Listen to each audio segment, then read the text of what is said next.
Old age is usually defined in our society as the years past the age of 65. By this account, around 46 million people in the United States are old, representing 14.5% of the total population. Now, like childhood, old age brings special pressures, unique upsets, and major biological changes. People become more prone to illness and injury as they age. About half of adults over 65 have 2 or 3 chronic illnesses, and 15% have 4 or more. Now, at least half of elderly people have some measure of insomnia or other sleep problems.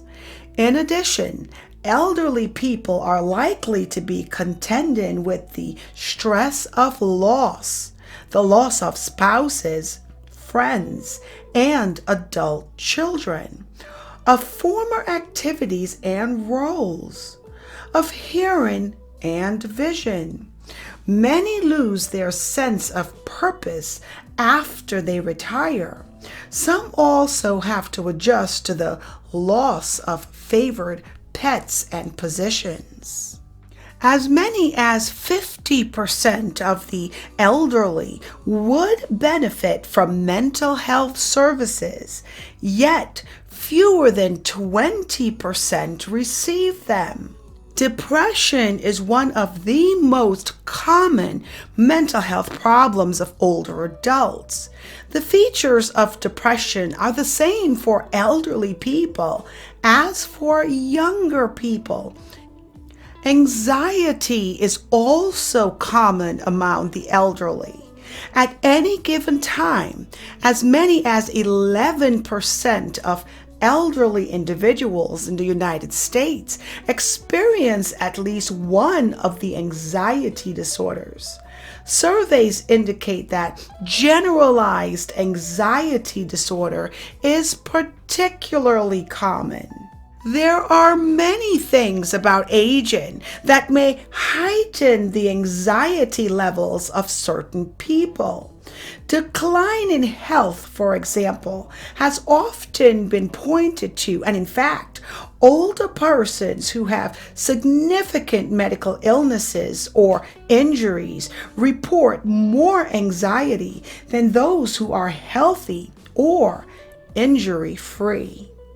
Although alcohol use disorder and other substance use disorders are significant problems for many older persons, the prevalence of such patterns actually appear to decline after the age of 65. The majority of older adults do not misuse alcohol or other substances, despite the fact that aging can sometimes be a time of considerable stress. Elderly people have a higher rate of psychotic symptoms than that of younger people. Among aged people, these symptoms are usually caused by underlying medical conditions. Some elderly people, though, suffer from schizophrenia or delusional disorder, one of the other schizophrenia spectrum disorders. Most of us worry from time to time that we are losing our memory and other mental abilities. More often, though, cognitive problems have to do with an organic root, particularly when they appear later in life. The lead in such disorders among the elderly are delirium, major neurocognitive disorder, and mild neurocognitive disorder. Delirium is a major disturbance in attention and orientation to the environment. As the person's focus becomes less clear, He or she has great difficulty concentrating and thinking in an organized way, leading to misinterpretations, illusions, and on occasion, hallucinations. Sufferers may believe that it is morning in the middle of the night, or that they are home when they are actually in the hospital room. People with a neurocognitive disorder experience a significant decline in at least one, often more than one, area of cognitive functioning, such as memory, attention, visual perception, planning and decision making, language ability, or social awareness. Those who have certain types of neurocognitive disorders may also undergo personality changes. They may behave inappropriately, for example, and their symptoms may worsen steadily.